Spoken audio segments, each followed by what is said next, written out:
ஷாய நமக. முருகாசரணம். தஞ்சாவூர் பெரிய கோவில் ஆஷாட நவராத்திரி வராகி அம்மன் முதல் நாள் இனிப்பு அலங்காரம்.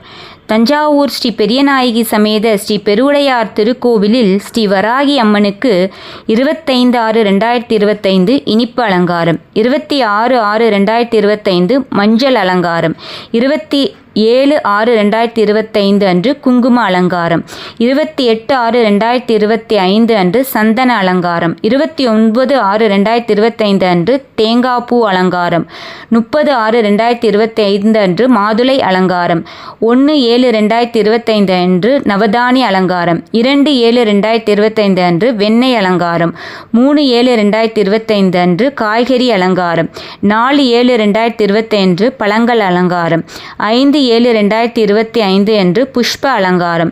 நம்மில் பலரும் அறிந்த ஒன்று நவராத்திரி. அந்த நவராத்திரி முப்பெரும் தேவியரான துர்கா, லட்சுமி, சரஸ்வதி தேவிகளையும் பல கொலு பொம்மைகளையும் வைத்து வழிபடக்கூடிய நவராத்திரி. ஆனால் இது அந்த நவராத்திரி இல்லை. இது ஆஷாட நவராத்திரி என்று சொல்லக்கூடியது. எதிரிகளை வீழ்த்தும் வராகி தேவிக்கே உரிய விசேஷமான ஆஷாட நவராத்திரி. ஆடி மாதத்தில் வரக்கூடியது இந்த வராகி அம்மன் வழிபாடான ஆஷாட நவராத்திரி. வராகி அம்மன் யார் என்றால் சப்த மாதர்களில் ஒருவர். பால திரிபுர சுந்தரரின் போர் தளபதி. தன்னுடைய பக்தர்களின் எதிரிகளை தும்சம் செய்பவள். தஞ்சை ராஜராஜ சோழனின் முழுமுதற் கடவுள் மற்றும் இஷ்ட தெய்வம். ஆகையாலே இன்றும் தஞ்சை பெருவுடையார் பெரிய கோவிலில் தனி சன்னதியில் உள்ளார் வாராகி தாய். மன்னர் ராஜராஜ சோழர் எந்த காரியத்தை தொடங்கினாலும் வாராகி அம்மனை வேண்டியே தொடங்குவாராம். வாராகி அம்மனை விவசாயத்துக்கும் விவசாய நிலங்களுக்கும் விவசாயிகளுக்குமான தெய்வமாக விளங்குகிறாள். ஆகையால் கையில் ஏற்கலப்பையை தாங்கி கொண்டு நமக்கு காட்சி அளிக்கிறாள்.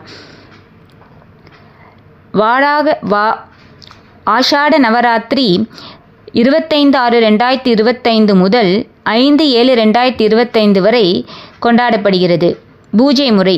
ஆஷாட நவராத்திரியான 9 நாளும் வாராகி அம்மனை பூஜிக்க வேண்டும்.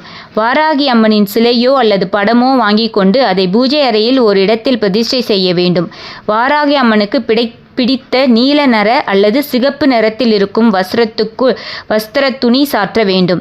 அந்த ஆஷாட நவராத்திரின் 9 நாட்களில் மாலை 6 மணிக்கு மேல் வைக்கப்பட்ட வாராகி தேவிக்கு நெய் அல்லது எண்ணெய் ஊற்றி தீபமேற்ற வேண்டும். பின் அம்பாளுக்கு உகந்த செவ்வரளி அல்லது நீல நிற சங்குப்பூ அல்லது அனைத்து வாசனை பொருந்திய மலர்களையும் கொண்டு அர்ச்சிக்க வேண்டும்.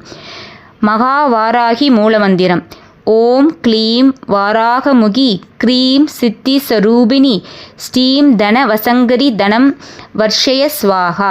இந்த மந்திரத்தை நவராத்திரியின் 9 நாட்களும் 108 முறை அல்லது 27 முறை சவரின்றி உச்சரிக்க வேண்டும். இந்த மந்திரத்தை ஆஷாட நவராத்திரி இல்லாமல் சாதாரண நாட்களிலும் கூறலாம். மந்திரத்தை அர்ச்சனை செய்த பிறகு நெய்வேத்தியமாக கிழங்கு வகைகள், குறிப்பாக சக்கரவள்ளி கிழங்கு அல்லது சுண்டல் அல்லது பழங்களில் கருப்பு திராட்சை, அன்னாசி, மாதுளை போன்ற ஏதேனும் ஒன்றை நெய்வேத்தியமாக செய்ய வேண்டும். பின் தீப தூப ஆரத்தி காட்ட வேண்டும். இப்படி இந்த ஆஷாட நவராத்திரின் 9 நாட்களும் மாலை வேளையில் வராகி தேவியை பூஜிக்க நமக்கு ஒரு மாற்றம் ஏற்படும். விவசாயத்தில் முன்னேற்றம், எதிரிகளின் தொல்லையிலிருந்து விடுதலை, சகல செல்வம், நோயற்ற வாழ்வு கிடைக்கும். இந்த 9 நாள் பூஜை செய்ய முடியாதவர்கள் முதல் நாள் மற்றும் கடைசி நாள் மட்டும் வழிபடலாம். பூஜை செய்து வரும் இந்த 9 நாட்களிலும் வராகி அம்மனின் போட்டோ அல்லது விக்கிரகத்துக்கு இடமாற்றம் செய்யக்கூடாது. முதல் நாள் வைத்த இடத்திலேயே 9 நாட்களும் இருக்க வேண்டும். ஆஷாட நவராத்திரி முடிந்த பிறகு அதை நாம் அன்றாடம் வழிபடும் தெய்வங்களுடன் வைத்து விடலாம். வாராகி அம்மனை மேற்கு, கிழக்கு, வடக்கு திசைகளை பார்த்து வைக்க வேண்டும். வாராகி அம்மனை வீட்டில் வைக்கலாமா என்றால் தாராளமாக வைக்கலாம். அவள் அம்பாள், பார்வதியின் அவதாரமே. பார்ப்பதற்கு பன்றி முகத்துடன் இருந்தாலும் அவள் தாய். ராஜராஜ சோழனுக்கு வெற்றியை வழங்கும் அவள் நமக்கும் ஒரு நல்ல வாழ்க்கை அமைப்பாள்.